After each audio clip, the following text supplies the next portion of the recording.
the 2 times you should never eat, and why it wrecks your health if you do. Picture this. One person rushes to eat breakfast the second they wake up. Another grabs snacks in bed right before sleeping. Seems normal, right? But here's the shocking truth. Health experts like Dr. Sachin Panda call this a foundational pillar of fasting. No food in the first hour after waking. No eating within 2 to 3 hours before bed. Break this rule and you're setting yourself up for hormone chaos, poor sleep, and weight struggles. Let's start with the morning. When you wake up, your body is already running a powerful internal program. Cortisol, your natural wake-up hormone, spikes to raise energy and regulate blood sugar. This is your built-in launch sequence for the day. But if you slam food into your system right away, you cut that process short. Instead of letting your body reset, you force it into digestion mode too early. The result? Blood sugar spikes, energy crashes, and even more hunger later in the morning. Waiting that first hour allows your body to complete its natural transition. Think of it like rebooting a computer. If you interrupt the process halfway through, performance lags. Give your body that hour, and when you finally eat, you'll process nutrients more efficiently. Avoid the mid-morning crash and set up a steadier rhythm for the day. Now let's flip to nighttime. As bedtime approaches, melatonin, the sleep hormone, rises.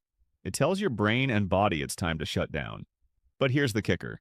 When melatonin rises, your pancreas slows down insulin production. Insulin is what clears sugar out of your bloodstream. So if you eat late, that pizza, that dessert, or even that so-called healthy snack is sitting in your blood all night long.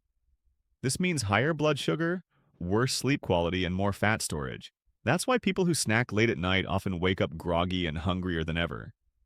In contrast, if you cut food off 2 to 3 hours before bed, you let your body wind down, digest completely, and shift into recovery mode. This is when you burn fat and repair cells. By combining both rules, waiting an hour after waking and cutting food off 2 to 3 hours before bed, you naturally create a powerful fasting window. For most people, this ends up being 12 hours or more without food every single day. This fasting window gives your body the time it needs to do the behind-the-scenes work you don't notice, but absolutely feel. Stabilizing blood sugar, burning stored fat instead of constantly burning incoming calories, and activating cellular cleanup called autophagy, where your body clears out damaged cells and repairs itself. Imagine this like housekeeping.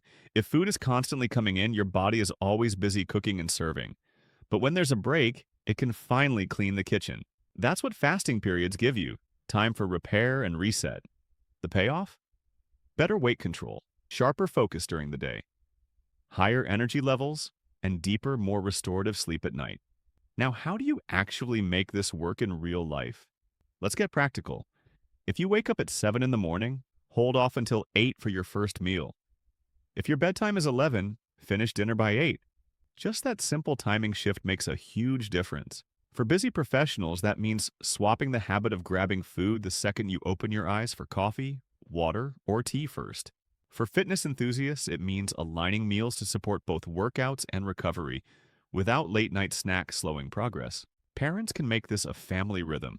Finishing dinner earlier so everyone, kids included, gets better rest. The principle stays flexible. Adjust slowly. Push breakfast a bit later, dinner a bit earlier. Your body adapts. And the best part is, once this becomes routine, it feels natural and effortless. Let's bust a few myths because chances are you've heard them before. First myth. You must eat the second you wake up or your metabolism slows down. Not true. Your body has more than enough stored energy to carry you through that first hour. You're not starving. In fact, giving your system a short pause before food helps it transition smoothly out of the overnight fast. Second myth. Skipping a late-night snack will leave you tossing and turning. The opposite is usually true. Late eating keeps your digestive system working when it should be resting. That leads to restless sleep, higher morning hunger, and even fat storage. When you cut snacks before bed, your body enters deep recovery mode, burning fat and repairing cells while you sleep. And here's the nuance. This isn't extreme fasting. It's not skipping entire meals or going hungry all day. It's just smart timing. By delaying food a little in the morning and cutting it off earlier at night, you're aligning with your natural circadian rhythm. This is why researchers like Dr. Panda call it a foundational pillar. It works across lifestyles.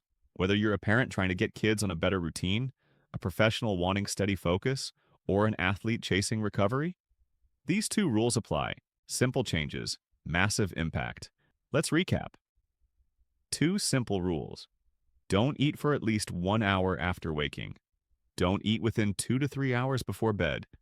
Together, they create a natural fasting window that stabilizes blood sugar, improves fat burning, boosts energy, and gives you deeper sleep. Think of it as syncing your meals with your body's clock. Morning delay lets your hormones reset. Evening cutoff keeps digestion from wrecking your sleep. These aren't extreme hacks. They're small shifts anyone can make. And here's the challenge. Try this rule for 1 week. Hold off breakfast for just 60 minutes. Shut down food 2 to 3 hours before bed. Notice how your energy feels, how your sleep improves, and even how your hunger changes. Simple rule. Massive impact. Would you try this? Drop a comment below and share this video with someone who snacks late at night. You might change their health more than you realize. 4 o'clock